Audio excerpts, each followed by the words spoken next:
رسول کریم نے ارشاد فرمایا، جو میں دیکھتا ہوں وہ تم نہیں دیکھتے، اور جو میں سنتا ہوں وہ تم نہیں سنتے۔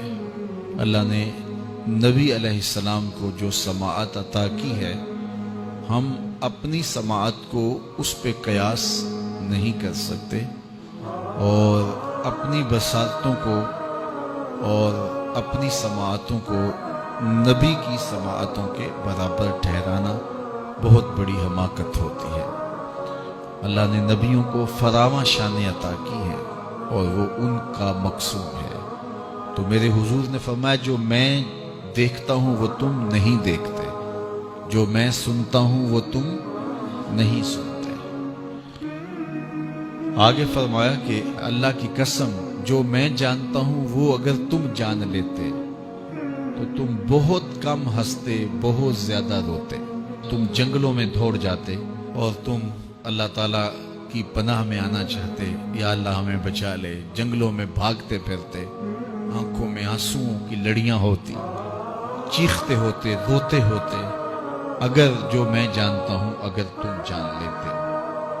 قال ابو ذر، حضرت ابو ذر اس حدیث کو روایت کرنے کے بعد فرمایا، کاش کہ میں درخت ہوتا اور کاٹ دیا گیا ہوتا، میں درخت ہوتا جانور کھا گئے ہوتے۔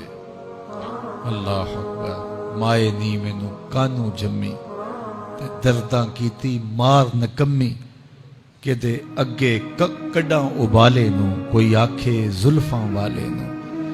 تو کہا کاش کہ میں درخت ہوتا اور کاٹ دیا ہوتا۔ حضرت عمر رضی اللہ تعالیٰ عنہ ایک کچی اینٹ اٹھاتے ہیں، پھر نیچے رکھ دیتے ہیں، پھر اٹھاتے ہیں، پھر رکھ دیتے ہیں، اور پھر کہتے ہیں کاش کہ میں یہ اینٹ ہوتا۔ حضرت سیدنا صدیق اکبر رضی اللہ تعالیٰ عنہ درخت کے نیچے بیٹھے تھے، ایک چڑیا ایک شاخ سے اڑ کے دوسری شاخ پہ جاتی، وہاں سے اڑ کے پھر دوسری شاخ پہ آتی۔ حضرت صدیق اکبر رو پڑے، کہا چڑیا کتنی موج میں ہے، جس شاخ پہ چاہے بیٹھتی ہے، اور قیامت کے دن تیرا حساب بھی نہیں ہوگا۔ کہا پھنسے تو ہم ہیں۔ رسول کریم صلی اللہ علیہ وآلہ وسلم سے لوگوں نے کہا، حضور آپ بوڑھے ہو گئے۔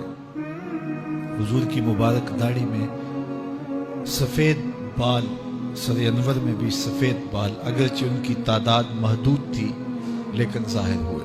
کہا سورہ ہود اور اس کی مماثل صورتوں نے مجھے بوڑھا کر دیا، کیونکہ ان صورتوں میں اللہ کے عذابوں کا ذکر ہے، آخرت کا ذکر ہے۔ یہ وہ بابرکت وجود ہیں، وہ بابرکت ذات ہیں کہ جن کے دامن پہ گناہ کا ایک دھبا بھی نہیں ہے۔ اور میں اور آپ اپنے آپ کو دیکھیں تو ہم کہاں کھڑے ہیں۔ حضور نے حضرت عائشہ سے کہا، زوجہ ہے رسول کریم صلی اللہ علیہ وسلم، محبوبہ محبوب کائنات، لیکن ان سے بھی میرے حضور نے کہا، عائشہ گناہوں کو کبھی چھوٹا نہ سمجھنا، گناہوں کو حقیر نہ سمجھنا کہ یہ چھوٹے ہیں کوئی بات نہیں، اس سے کیا ہوگا، اس دن حساب ہوگا، اس دن پوچھا جائے گا۔ تو اپنی زندگی کو مرتب اور منظم کر کے رکھو۔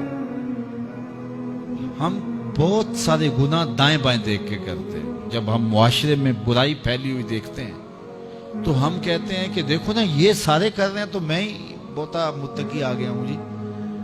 دائیں بائیں دیکھ کے گناہ کرتے ہیں، پھر ہم کہتے ہیں فلاں بخشا گیا تو ہم بھی بخشے جائیں گے۔ اچھا اگر وہ نہ بخشا گیا تو پھر جہنم میں جانا قبول ہے؟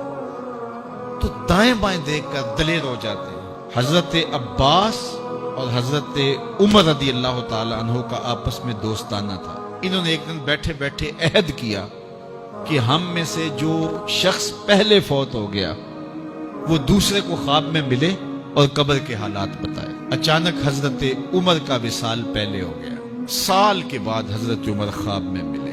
اس نے کہا عباس مجھے وعدہ تو یاد تھا لیکن سخت حساب آن پڑا تھا تو میں تو اس کے اندر لگا رہا، تو اب کیا ہوا؟